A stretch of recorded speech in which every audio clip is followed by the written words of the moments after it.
Seguimos com o Bandeirantes Acontece. Há um fenômeno global e preocupante que é a inflação. Os países, de alguma forma, estão sendo atingidos de uma maneira importante. A questão é que, no Brasil, esse fenômeno tem sido ainda mais impactante. E o que preocupa é que, entre as economias emergentes, o Brasil é aquela que menos cresce. São alguns fatores que tornam essa situação preocupante, além, né, Zaidan, do número divulgado. Na verdade, não é divulgado, o número a gente já tem, mas a comparação de que entre 44 países no ranking divulgado pela Austin Rating, o Brasil é o quarto de cima para baixo, ou seja, é o quarto país atrás da Espanha, daqueles que têm uma taxa de desemprego maior, só ficando atrás de Costa Rica, Espanha e Grécia, e aí em quarto lugar o Brasil. Pois é, Ronald, é bom lembrar que é uma inflação que atinge a maioria dos países do mundo, mas no caso do Reino Unido, por exemplo, você tem também os efeitos da saída, né, do fato de eles terem deixado a União Europeia. Isso tem também algum impacto inflacionário. Nos Estados Unidos, há uma possibilidade considerável de os juros subirem por conta da inflação, só que eles estão com menos de 5% de desemprego, ou seja, pleno emprego. E uma coisa, e é triste dizer isso, Ronald, mas uma coisa é você estar desempregado na Espanha. Outra coisa é você estar desempregado no Brasil. Uma coisa é você estar desempregado na Alemanha. Mais ainda, é ainda mais diferente do que estar desempregado no Brasil. Porque nesses países você tem mecanismos de proteção para que o sujeito não seja lançado na miséria. Há uma garantia de renda. Depois, há a questão da moeda. Porque, embora lá eles recebam em euro, ou no caso dos Estados Unidos em dólar, mas em compensação gastem, respectivamente, em euro e em dólar, mesmo assim, o custo de vida no Brasil, se você dolariza ou faz uma projeção do quanto você está gastando em euro, é um custo de vida alto. Então, feitas as diferenças, estabelecidas as diferenças do custo de vida na Espanha, custo de vida na Alemanha, custo de vida em Portugal, custo de vida nos Estados Unidos e o custo de vida no Brasil, mas quando você considera que essa diferença é muito menor do que a renda média das pessoas. Então, o brasileiro, se você coloca em dólar e em euro, ele tem preços mais baixos que os habitantes dos Estados Unidos, da Espanha, da Alemanha, da Bélgica, da Noruega, de Portugal.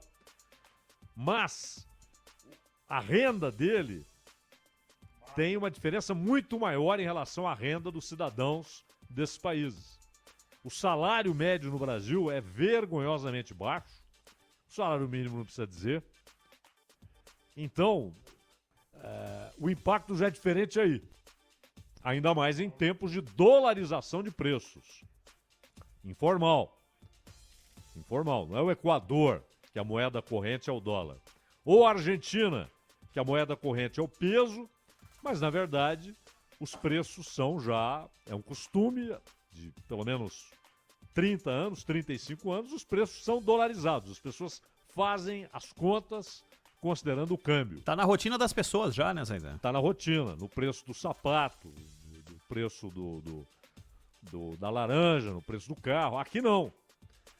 E aqui você tem uma dolarização informal, principalmente quando o combustível está com preço dolarizado. Gasolina, óleo diesel, que tem incidência direta no custo da produção, álcool e gás, que também tem incidência direta no preço da eletricidade, pelas termoelétricas.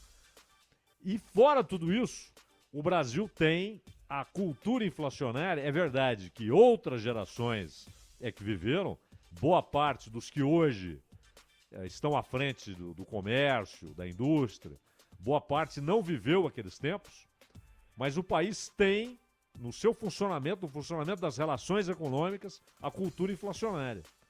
E não é raro no Brasil que, a partir de certo ponto da inflação, quando ela atinge determinado nível, os preços começam a subir sem que haja uma causa econômica direta. E aí você tem o renascimento da cultura inflacionária. Como, aliás, alguns economistas já disseram aqui que estão observando esse fenômeno que era escancarado na década de 80 e que volta a dar as caras agora. Aumentos que não têm uma causa econômica direta. E serviços, inclusive, porque o sujeito olha ali, pô, subiu isso, subiu aquilo, eu vou aumentar meu serviço. Exato. Ainda que o custo real dele não tenha subido, ainda que a demanda não seja lá um incentivo para aumentar preço, porque a demanda está acanhada, ele sobe o preço. Porque ele fala, bom, tá tudo subindo, só eu que não é? E quem vive de salário não tem essa possibilidade. Ele não tirando deputado que determina o próprio salário, vereador, né? Os caras se reúnem lá e aumentam o próprio salário, uma festa. Com dinheiro público. Mas o trabalhador da iniciativa privada, e mesmo do serviço público, ele não tem essa possibilidade. Ele não fala, não, eu vou aumentar meu salário porque as coisas subiram. Os impactos num país como o Brasil, como a Argentina. A Argentina, então, nem se fala, que a inflação está muito mais alta do que no Brasil.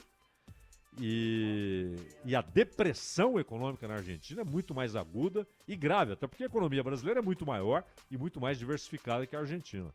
Mas são dois países hoje, ao lado da Turquia, que sofrem demais com o impacto da inflação. Há um empobrecimento das pessoas no Brasil, na Argentina, na Turquia, provocado também pela inflação.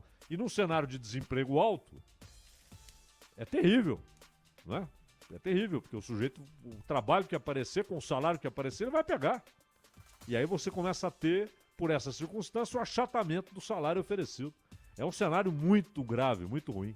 E aí, Zaidan, alguns analistas estão dizendo o seguinte: para chegar no ano que vem com a inflação em 3,5, digamos assim, que é a ambição de todos, vai ter que subir a taxa de juros e muitos analistas dizem que tem que chegar em 14 a taxa básica de juros. Nossa. Né? Se chegar em 14, Zaidan, você pode até resolver o problema da inflação por esse ponto de vista, né, da meta. Só quem tem dívida atrelada a juros, aí tá lascado de vez, né, Zaidan? Porque aí você vai simplesmente dobrar. Se a gente tá falando de taxa Selic em elevação e quando a taxa baixa não acontece nada com a taxa que você paga, quando ela sobe, os bancos adoram quando isso acontece, porque aí eles têm um argumento para elevar a taxa de juros mais uma vez, né? A ideia é deprimir o consumo para que os preços despenquem. Só que é uma inflação que não é provocada por consumo.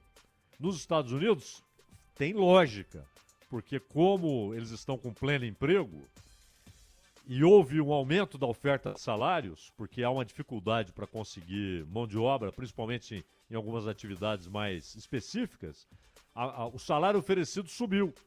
Então o consumo sobe. E aí com o consumo maior, tem lógica você elevar a taxa de juros, como deve acontecer lá, e com efeitos aqui. Porque aí o dólar se valoriza aqui. Mais gente corre para o dólar, você tem mais demanda por dólar.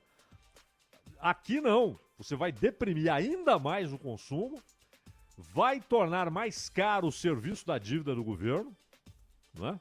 que está atrelado à Selic.